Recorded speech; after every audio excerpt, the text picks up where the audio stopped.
Karoline Leavitt takes questions from the media as the government remains shut down. Take a listen. In our new media seat, we have Brittany Gibson of Axios. Brittany, why don't you start us off for our Q&A today? Thank you for being here. Two questions, if I may, Caroline. First is, we understand that the president and Republicans will not negotiate on ACA extensions until the government reopens. If and when that happens, what does the president think should be, or what are his plans for preventing rising healthcare costs for Americans? It's a very good question, and I'll leave that to the president to negotiate that when Democrats vote to reopen the government. When it comes to lowering healthcare costs, the president is deeply committed to this. It's why he has spent so much time and effort negotiating with Big Pharma to lower the healthcare costs of prescription drugs. All of you have been in the Oval Office for multiple different announcements. We've had these most favored nations deals with these large pharmaceutical companies committing to lowering drug costs in this country. So it's something the president wants to do. And Brittany, one more point. I'll just point out the irony in Democrats holding the government and the American public hostage over a healthcare system that they created. The healthcare system was called Obamacare. Why? Because Democrats and President Obama implemented. And Republicans have always said it's a broken system, yes, but they caused it, and now they want to shut down the government to fix it. We need to open the government, and then we can have these very important conversations about healthcare. And the second, on H-1Bs and foreign students, during the campaign, President Trump said he wanted to make it easier for foreign students to work at U.S. companies, staple a green card to every diploma. But the changes from several agencies now on H-1Bs are adding more obstacles to that. The administration is being sued over those changes. Can you explain the changes to the president's thinking on H-1Bs? The administration will fight these lawsuits in court. The president's main priority has always been to put American workers first, and also to strengthen our visa system. We know for far too long the H-1B visa system has been spammed with fraud, basically, and that's driven down American wages. So the president wants to refine this system, which is part of the reason he implemented these new policies. These actions are lawful, they are necessary, and we'll continue to fight this battle in court. Garrett. Two questions on different topics, if you'll indulge me. On the pardon of Changpeng Zhao, and apologies if I'm mispronouncing that name, Binance has significant business interests with World Liberty Financial, the president's family's crypto company. How do you respond to allegations from Democrats that this is a corrupt act? I would respond and say the president is exercising his constitutional authority to grant clemency requests. And the president and the White House have a very thorough examination of every pardon request that comes to the president's desk. It is thoroughly reviewed by the White House Counsel Office, and I spoke with our great White House counsel about the pardon after it happened. This was an overly prosecuted case by the Biden administration. Even the judge in the case admitted that the Biden administration was pursuing a egregious over-sentencing of this individual, and the previous administration was very hostile to the cryptocurrency industry. So the president wants to correct this overreach of the Biden administration's misjustice, and he exercised his constitutional authority to do so.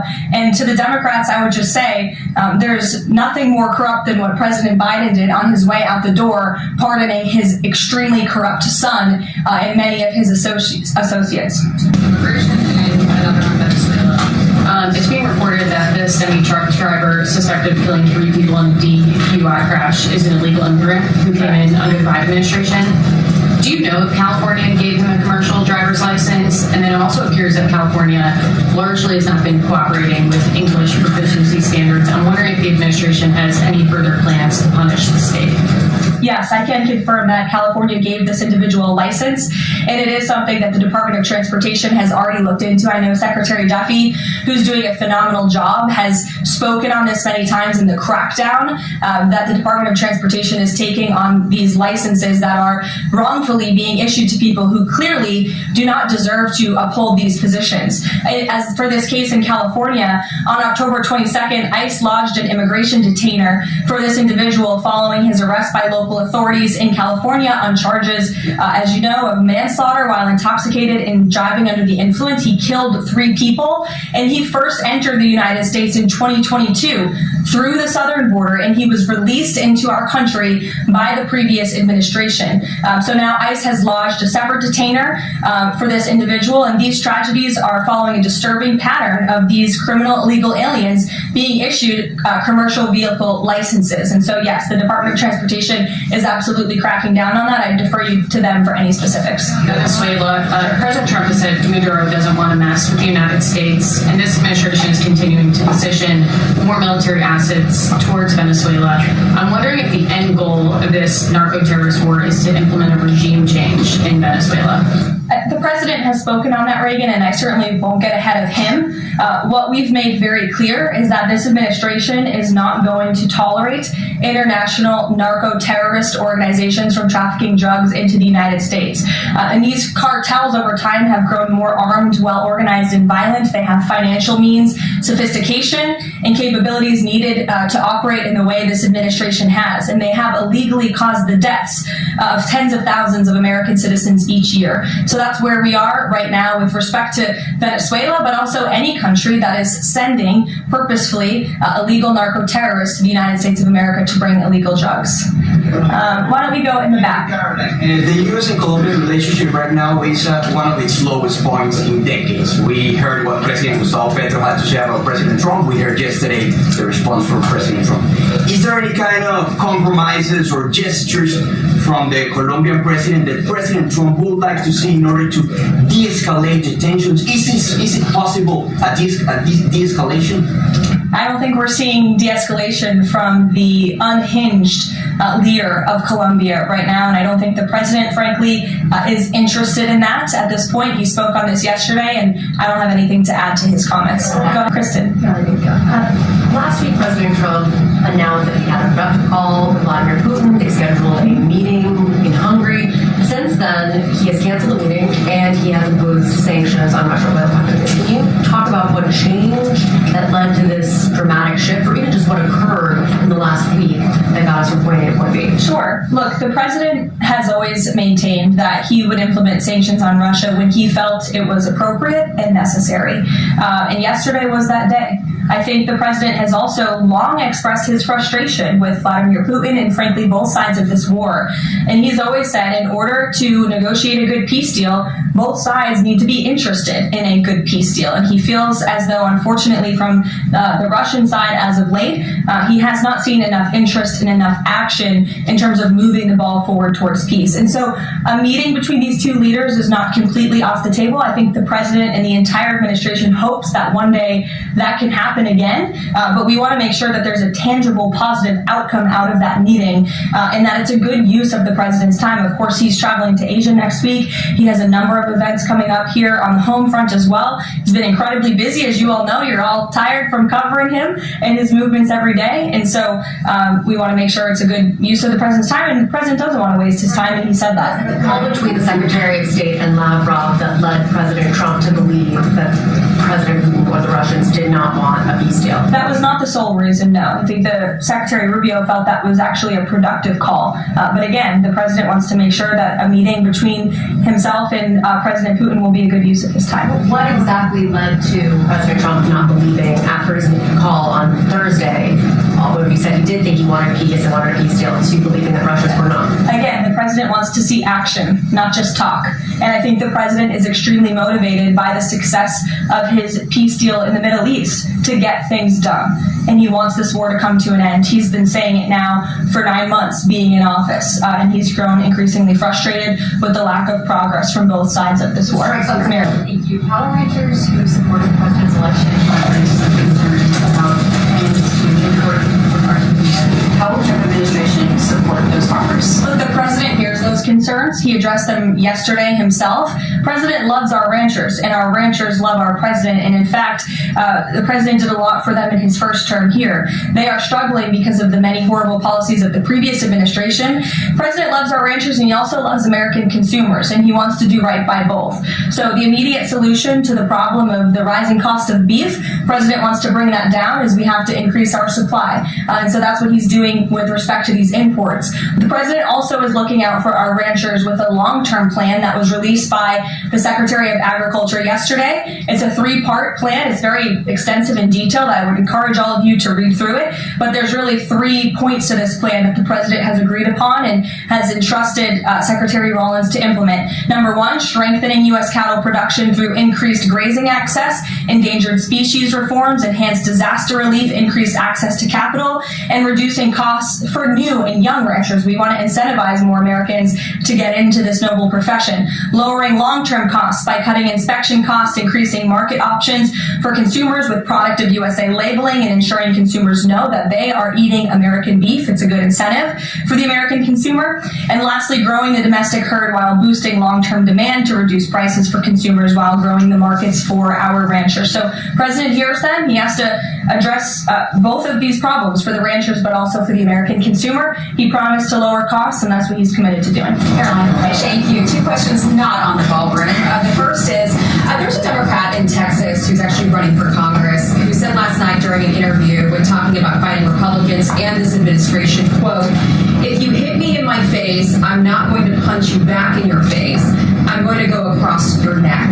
This has obviously really upset those folks over at Turning Point USA after the Charlie Kirk assassination. Just your response to that kind of rhetoric? It's very jarring rhetoric, and I think it's very unacceptable. I hope the people of Texas will do the right thing and reject this person's candidacy. It should have no place in American politics. And then just a quick second question on oversight Democrats that are saying that they're creating this master ICE tracker, basically tracking all ICE activity. We've seen the protests in New York just yesterday. Homeland Security is saying that this sounds like obstruction of justice. What do you say?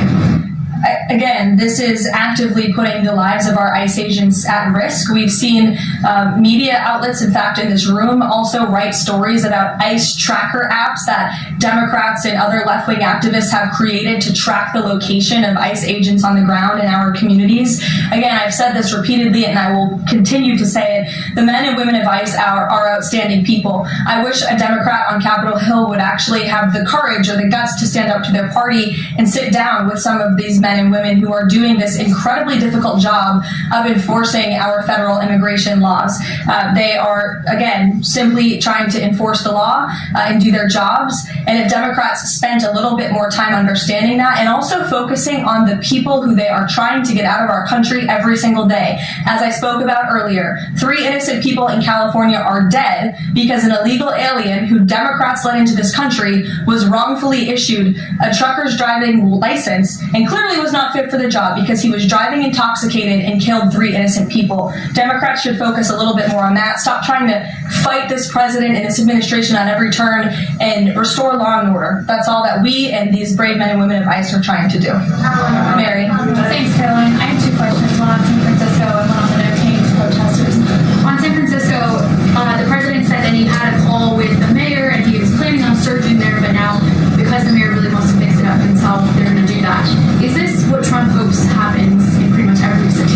The president hopes, and I've said this so many times, and I think the president's conversation with the San Francisco mayor last night and his statement today prove the president is willing to work with anyone across the aisle, across the country, to do the right thing and clean up America's cities. He is genuinely interested in this effort to make our streets safer, to make our cities safe and clean again.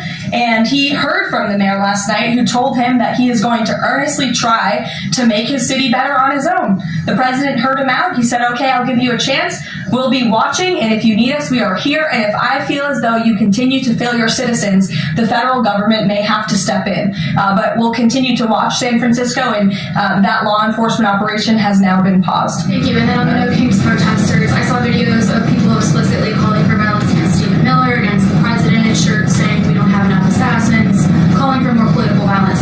Does the president want to see arrests here, and are we going to see arrests of these types of explicit calls to violence? I would think myself, the president, and everyone here at the White House certainly hopes that anyone who is making violent and illegal threats in that way against public officials will be arrested and prosecuted. Sure. Good question.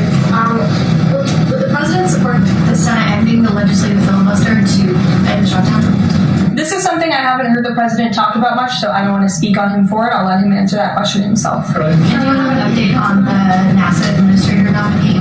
Do you plan to nominate him soon? Or is the president? I'll leave that to the president himself. He'll make a decision in due time, and when he does, you will hear directly from him, as you always do. Back, we'll give our friends in the back a chance. Yes. As you mentioned at the top of the briefing, USDA has warned that it will run out of funds to pay full SNAP benefits next month if the shutdown continues. Senator Hawley is floating a bill that would ensure SNAP benefits are continued to pay during the shutdown. Would the president support such a move? And you also announced that the administration was using tariff revenue to keep WIC going during the shutdown. How long will that last? And is anything similar being considered for SNAP? Yes, the administration would absolutely support that legislation. We hope that it would come over the finish line, but the bill that will get everyone paid and put everyone back to work is the clean continuing resolution. That's what the president and Republicans want to see. Ed, go ahead, Ed. Thanks, Caroline. On the Russian sanctions again, how much pressure do you think the sanctioning these two Russian companies actually puts on President Putin? Because the last administration sanctioned two other oil companies. So how much pressure is this really? A lot. If you read the sanctions and look at them, they're pretty hefty. And I saw some international news out of China this morning that they're scaling back oil purchases from Russia. We know India has done the same at the request of the president. The president has also pushed European countries, our allies, to please stop their purchases of Russian oil as well. So it's full court press for sure. And we expect that these sanctions are going to do harm, as the Secretary of Treasury said yesterday. Is this just the first step, or could there be more sanctions? I'll leave that to the president to decide. Sure. You've seen the video or heard the NBA gambling, involved in the gambling issue there. Does the president gamble? What's he think about that? You know, I'm not sure. I don't think he does. I've been with him quite some time, and I have not seen him gamble before. I don't think he's a big gambler, but you can ask him yourself next time you have a chance to, Ed. Caroline, on the CC pardon, could this clear the way for finance to resume U.S. operations? I won't get ahead of that. That's something for Treasury or the Departments of Commerce to comment on, so you're welcome to ask them. And then one follow-up question. Any more details on the president's Walter Reed visit? The readout from his doctor mentioned advanced imaging. What procedure was he referring to? Advanced imaging is something that presidents receive and people receive when they go to the doctor. And so we provide a detailed readout of that physical, and I would encourage you back for that. Presidents and I don't know the exact imaging that took place, but as the physician's note said, the president is in incredibly good shape, and I think that's evidenced here every single day at the appropriate time. You're also going to hear from the president directly in about an hour. He's hosting an event with the Homeland Security Task Force. This was a newly created federal task force that the president and his law enforcement team have put together. I would encourage you all to tune into the remarks. They have really done a tremendous job at refocusing how federal law enforcement and local law enforcement work together. There will be some local sheriffs and law enforcement officials in attendance as well, and they'll be talking about the success and the many arrests they have made of drug traffickers and cartel members all across the country by just simply working together. So we will see you at the event. Thank you. Thank you, Caroline.